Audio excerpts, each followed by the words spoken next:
ចាអ្នកខ្ញុំសូមគោរពជម្រាបសួរទៅកាន់ពុកម៉ែបងប្អូននៅក្នុងប្រទេសរួមទាំងក្រៅប្រទេសសារជាថ្មីម្ដងទៀត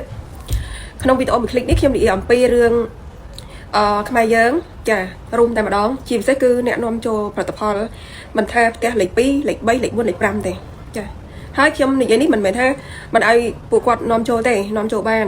ប៉ុន្តែគាត់នៅប្រទេសយើងវាអត់រីចម្រើនគឺថាហេតុអីបានជាគាត់នាំតំណែងចូលពីក្រៅប្រទេសមកក្នុងប្រទេសនឹងអត់រីចម្រើនប្រទេសឧទាហរណ៍ធម្មតាខ្ញុំលើកនិយាយជាក់ស្ដែងមួយធម្មតាយើងទិញតំណែងពីប្រទេសណាមួយឧទាហរណ៍ឥឡូវថាឥឡូវយើងបិទប្រទេសសៀមណាយើងទៅ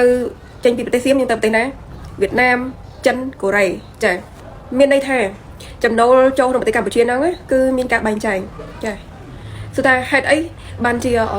មានការបែងចែកព្រោះយើងនាំចូលតំណែងក្រៅស្រុកមកចូលក្នុងស្រុកនេះគឺយើងត្រូវការបោះទុនទៅឲ្យខាងនាំចូលហ្នឹង 50% ហើយយើងយកមកលក់ចំណេញនៅក្នុងស្រុកខ្មែរហ្នឹង 50% អញ្ចឹងមកន័យថា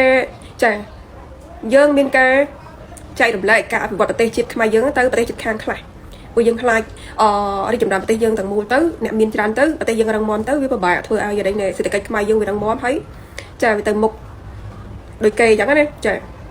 ប្រហែលជាពួកគាត់ខ្លាចអញ្ចឹងហើយមួយទៀតមូលហេតុអីបានគាត់អត់ហ៊ានតម្លាក់ចុះក្នុងការនាំចូលតំណែងក្រៅស្រុកចូលមកក្នុងប្រទេសកម្ពុជាដោយសារតែគាត់ខ្លាចគាត់ក្របើសិនជាគាត់កំពុងតែលក់ដាច់ហើយចាគាត់ត្រូវផ្អាកក្នុងការនាំចូលតំណែងពីក្រៅស្រុក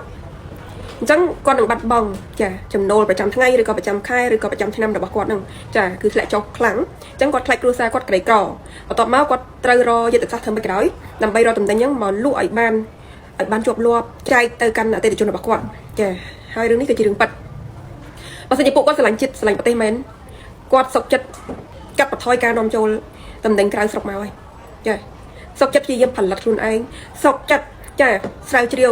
ផលិតនៅក្នុងស្រុកហើយតែង brand name ក្នុងស្រុកយកធ្វើជា brand name ខ្លួនឯងអាហ្នឹងគឺវារីកចម្រើនប្រទេសផងចាជួយប្រជាពលរដ្ឋខ្មែរឬក៏អ្នក business ខ្មែរដូចគ្នាផងដើម្បីអីដើម្បីឲ្យរីកចម្រើនប្រទេសយើងកាន់តែខ្លាំងអ្នកណាបកកែផលិតអីគ្រប់គ្រងគាត់ទៅអ្នកណាខ្វះដើមទុនយើងគួរតែផ្ដល់ដើមទុនតែឲ្យអ្នកដែលបកកែផលិតដើម្បីឲ្យគាត់ហ្នឹងមានការរីកចម្រើនឲ្យគាត់មានការបើកក្រុមចាយបានធំទី1បានការងារធ្វើទៅកាន់ប្រជាពលរដ្ឋទី2គាត់ផលិតតំណែងរបស់ជាតិខ្មែរយើងគឺមានអនាម័យគុណភាពខ្ពស់ស្តង់ដារចាចែកជូនមកប្រជាពលរដ្ឋយើងកុំឲ្យប្រជាពលរដ្ឋយើងហ្នឹង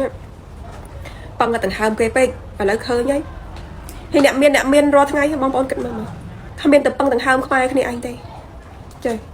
ប៉ឹងដង្ហើមប្រទេសជិតខាងអស់ពីប្រទេសលេខ2ទៅប្រទេសលេខ3អ្នកខ្លះទៅប្រទេសលេខ4ប្រទេសលេខ5ចាហើយយើងសួរថាអ្វីទៅដែលធ្វើឲ្យប្រទេសយើងរីកចម្រើនអ្នកមានកាន់តែមានអ្នកក្រកាន់តែក្រព្រោះអ្នកក្រដូចខ្ញុំប្រាប់ពុកម៉ែបងប្អូនចឹងពេលខ្លះគាត់ចេះផលិតតែគាត់អត់មានការលើកស្ទួយជំរុញនឹងដើមទុន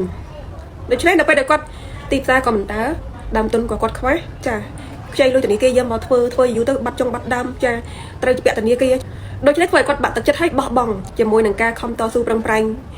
របស់គាត់នឹងអញ្ចឹងទៅជាគាត់ទៅជាមនុស្សដែលទៅធ្វើការឲ្យគេធ្វើជាបុគ្គលិកគេចាចំណាត់ស្រុកអីផ្សេងចាទាំងតែគាត់ហ្នឹងមនុស្សមានសមត្ថភាពហ្នឹងតែហេតុអីបានជាគាត់ត្រូវចំណាត់ស្រុកគាត់ទៅធ្វើការគេដោយសារតែខ្មែរយើងអត់ជួយខ្មែរទៅជួយតែបរទេស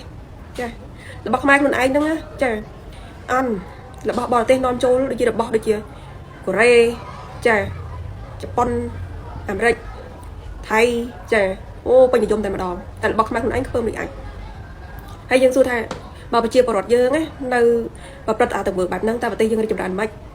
ដូចកញ្ញាកែវគាត់ថាគាត់ទៅសេខប់សិនមួយផុសនៅលើ page របស់គាត់ចឹង